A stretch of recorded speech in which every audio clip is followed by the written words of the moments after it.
Perlombaan senjata nuklir baru akan segera terjadi akan lebih sulit untuk menghentikannya dibandingkan Perang Dingin. Presiden Rusia Vladimir Putin menandatangani undang-undang mundurnya Rusia dari ratifikasi Perjanjian Komprehensif Larangan Uji Coba Senjata Nuklir. Langkah ini, katanya, agar Rusia setara dengan Amerika Serikat, AS. Rusia mengatakan, mereka tidak akan melakukan uji coba nuklir kecuali AS melakukannya. Deratifikasi ini, kata Moskow, tidak akan mengubah postur nuklirnya atau mengubah caranya membagikan informasi aktivitas nuklir. Washington menandatangani, tetapi tidak pernah meratifikasi perjanjian tahun 1996. Putin mengatakan, ia ingin Rusia, yang telah menandatangani dan meratifikasi fakta tersebut, untuk mengadopsi sikap yang sama terhadap perjanjian tersebut seperti Amerika Serikat. Beberapa ahli kontrol senjata barat khawatir Rusia mungkin sedang melakukan uji coba untuk mengintimidasi dan menimbulkan rasa takut di tengah perang Ukraina. Gagasan yang disangkal pejabat pemerintah Rusia.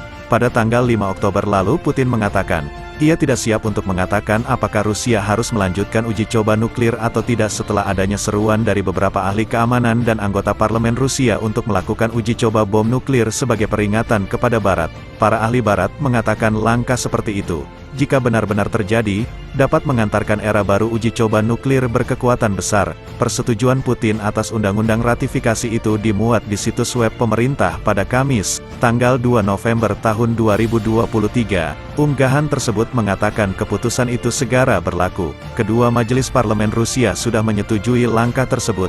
Rusia pasca Soviet tidak pernah melakukan uji coba nuklir. Uni Soviet terakhir kali melakukan uji coba pada 1990 dan Amerika Serikat pada 1992. Rusia, out dari perjanjian nuklir, Putin siap perang nuklir. Sebelumnya Rusia mundur dari perjanjian nuklir dunia.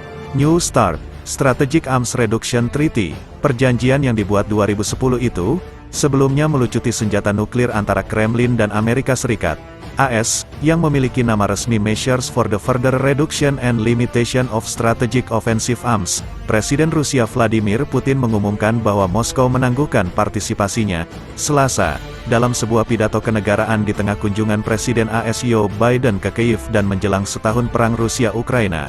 Putin juga menyebut Rusia hanya akan melanjutkan diskusi setelah senjata nuklir Prancis dan Inggris juga diperhitungkan. Penangguhan oleh Putin dinilai pengamat bahaya.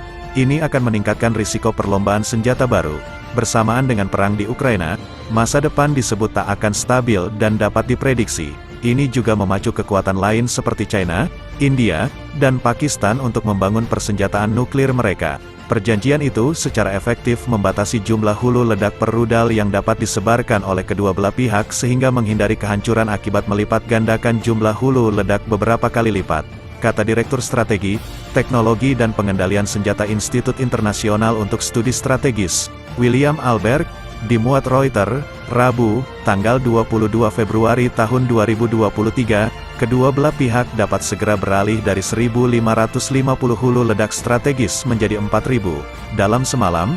Tambahnya, hal sama juga dikatakan postdoctoral fellow di proyek nuklir Oslo, James Cameron. Ia mengatakan bahwa jika New START ditinggalkan, itu akan menandai kembalinya aura perang dingin.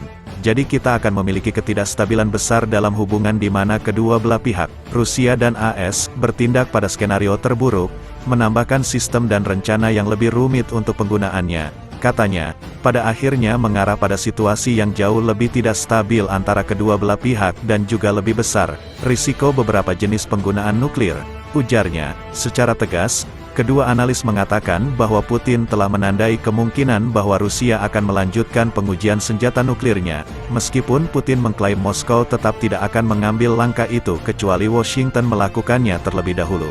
Hal itu dapat membuka jalan bagi Putin untuk menuduh Washington menyiapkan tes untuk membenarkan perang nuklir. Departemen Luar Negeri Amerika dan Kementerian Pertahanan Rusia, para pejabat bergiliran, menyampaikan satu sama lain setiap beberapa jam hanya untuk memeriksa apakah saluran tersebut berfungsi.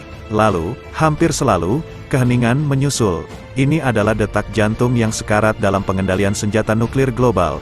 Hingga bulan Maret, hubungan langsung antara Pusat Pengurangan Resiko Nuklir, NURCS, dari dua kekuatan nuklir terbesar di dunia masih hidup dengan pesan-pesan yang saling menginformasikan tentang pergerakan rudal dan pembom, di bawah New START, yang mulai berlaku pada tahun 2011 dan mencakup pembatasan senjata nuklir jarak jauh. terdapat 2.000 lebih pemberitahuan serupa pada tahun 2022. Tidak lagi, pembaruan jumlah hulu ledak yang dilakukan setiap setengah tahun juga telah terhenti, dan tidak ada inspeksi di tempat sejak Maret tahun 2020.